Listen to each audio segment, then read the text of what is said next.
বন্ধুরা, আমার এক নতুন ভিডিওতে স্বাগতম। আজকের রেসিপি ঘরোয়া চিকেন কষা। তো রান্নাটা চলুন দেখিয়ে দিই এই রেসিপি বানাতে কি কি লাগে। আমার রান্নাটি যদি আপনাদের ভালো লাগে প্লিজ লাইক, কমেন্ট, শেয়ার আর সাবস্ক্রাইব অবশ্যই করবেন। চলুন এবার রান্নাটা শুরু করি। চিকেন আছে 1 কিলো 300, এখানে পেঁয়াজ আছে 4টে, আর আলুটা ভেজে রেখেছি, আর জিরে বাটা, আদা বাটা সেটা তো করেই রেখেছি।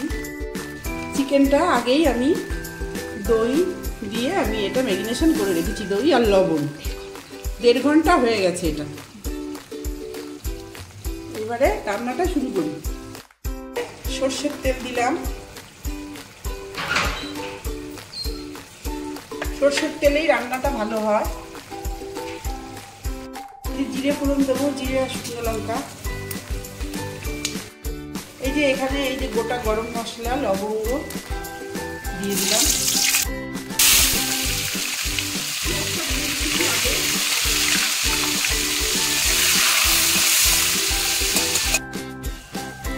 এই যে পেঁয়াজটা ভাজা হয়ে গেছে, এই যে খানিকটা তুলে নিচ্ছি, এটা পেস্ট করে দেব।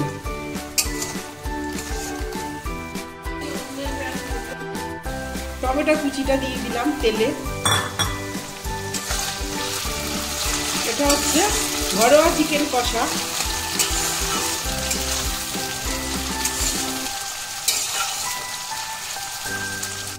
লবণ দিলাম, এটা তাহলে গলে যাবে টমেটোটা। 1 চামচ হলুদ দিলাম, 1.5 চামচ হলুদ দিলাম, 1/2 চামচ চিনি দিলাম, এতে এই মাংসের ফ্লেভারটা ভালো আসে। এবারে রসুন আর লঙ্কা এটা পেস্ট করে নিয়েছি, এটা দিয়ে দিলাম।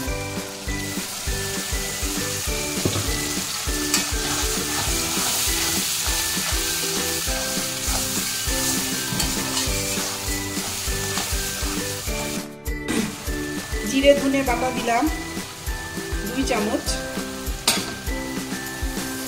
আদা বাটা 1 চামচ, 2 চামচ, 3 চামচ আদা বাটা দিলাম। এবারে এটাই মশলাটাকে ভালো করে কষিয়ে নেব। এবার একটু লাল লঙ্কার গুঁড়ো দিলাম, এই যে লাল লঙ্কা।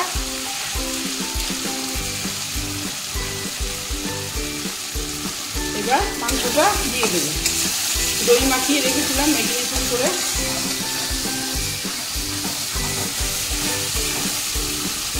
এই যে এবার মাংসটা দিয়ে দেবো কড়াইতে।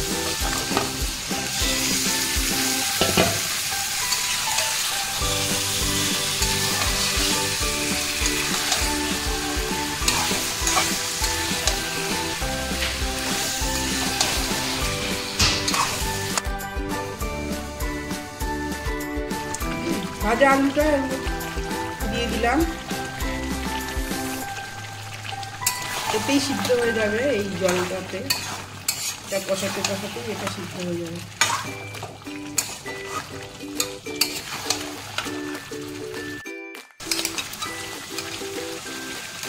এইবারে এই পেঁয়াজ বাটাটা, এই যে বেরেস্তা, এই বাটাটা দিয়ে দিলাম।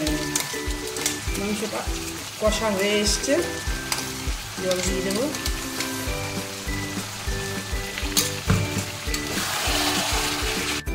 কষানো হয়ে গেছে চিকেনটা। এবার আমি এই মিক্সার গ্রাইন্ডারটা দিয়ে এই জলটা দিলাম, আর পাশে গরম জল করেছি, গরম জলটা দিলাম, তাহলে খেতে ভালো হয়, একটা অন্যরকম স্বাদ হয়।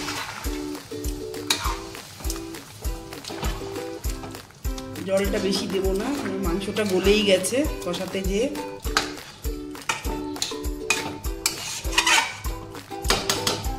চিকেনটা আমার রান্না রেডি। এবার একটু শাহি গরম মশলা ছিটিয়ে দিলাম, তাহলে চিকেনের গন্ধটা যায় এটা দিলে। মাংসটা আমার রেডি, এবার নামিয়ে নেব। এই যে চিকেন রান্নাটা আমার রেডি, এবার আমি নামিয়ে নিচ্ছি। গরম গরম সার্ভ করবো। আমার চিকেন কষা ঘরোয়া উপায়। বন্ধুরা, এই রান্নাটা আপনারা দেখবেন আর অবশ্যই করে খাবেন। এটা খুবই সুন্দর লাগে এইভাবে। মানে চিকেন তো অনেকভাবেই রান্না করা যায়, কিন্তু এইভাবেও করে অবশ্যই আপনারা একবার খেয়ে দেখবেন। আর আমার রান্নাটা যদি আপনাদের ভালো লাগে তো লাইক, কমেন্ট, শেয়ার, সাবস্ক্রাইব অবশ্যই করবেন। রাধে রাধে, ধন্যবাদ।